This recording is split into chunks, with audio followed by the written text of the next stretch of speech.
Assalamualaikum Ya, warahmatullahi jadi hanya 16,3%. Iya. Ya. Ini Maka ada Habib Salam daripada di itu, rumahnya Habib Helmi Al-Qadri bersama Habib Usman Al-Qadri. ya. Maka daripada itu kalau boleh nih kita bertanya kan, ngapa hal itu bisa terjadi? Nah, apa penyebabnya? Salah siapa? Siapa yang bertanggung jawab untuk memperbaikinya? Ya. Dan nak diapakan? Nah, kalau bicara nak diapakan nih, ada 3 opsi ya. 3 pilihannya. Yang pertama 48, Khair ya. kita jadikan 84. Insyaallah beliau menang. Yang kedua Habib Salam. 50% berbanding 50%. Insyaallah. 50-50 ya. Yang ketiga 60% berbanding 40%. Sesuai dengan rasio jumlah penduduk muslim Kalbar. Nah, Khair. yang bisa menentukan itu adalah bapak-bapak sebagai pemilik hak suara, bukan kami daripada calon. Ya, rajanya nih bapak yang menentukan. Benar. Nah, Amin. sehingga untuk hal semacam ini, kalau kita nak merubah tadi nih dari 48 menjadi 3 opsi tadi, di mana caranya? Yang pertama nih, kita mengambil suara mereka. Kalau Cornelis ini tak bisa kita lawan, ya dia satu kabupaten dia bisa, tapi di kabupaten lain kita rebut, gitu ya. Betul. Yang kedua, mereka yang lain, ada Maria Lestari, ada Catherine Undon, ya, ada dari Johan. Nah, sehingga gambarannya kita nih memilih di lingkungan kita harus yang muslim, ya, politik kebun bakul.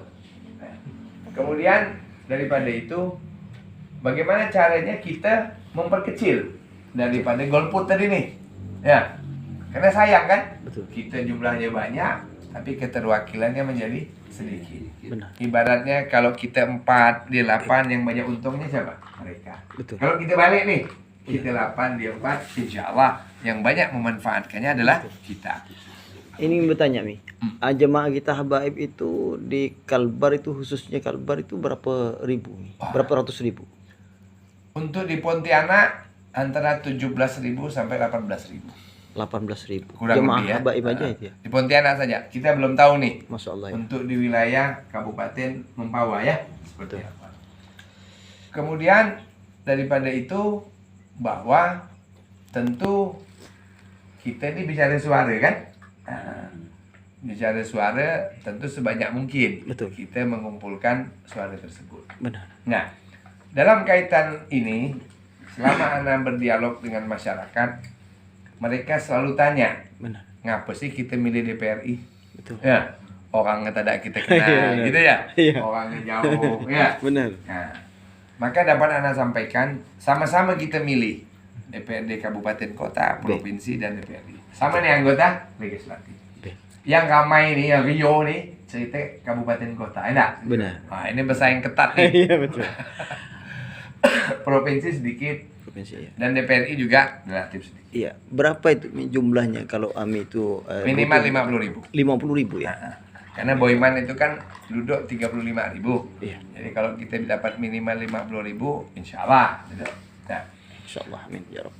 anggota DPRI itu dia bisa duduk kalau partainya bisa lolos ambang batas parlemen yang dikenal dengan parliamentary threshold 2,5%. Sehingga yang sekarang ini yang bisa memilih presiden hanya 9 partai, betul? Allah.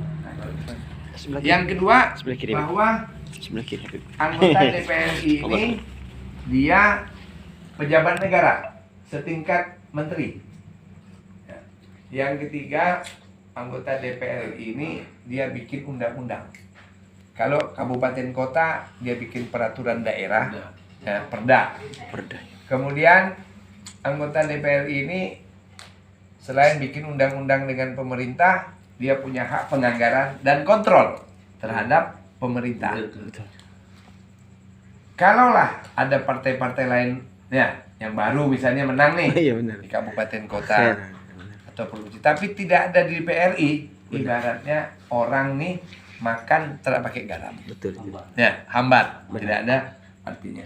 Maka itu dikejar orang. Betul. Nah, maka dalam kaitan semacam ini, anggarannya pun untuk DPRI anggaran dana aspirasinya atau pokir istilahnya jauh lebih besar dibandingkan dengan anggota DPR kabupaten kota dan provinsi.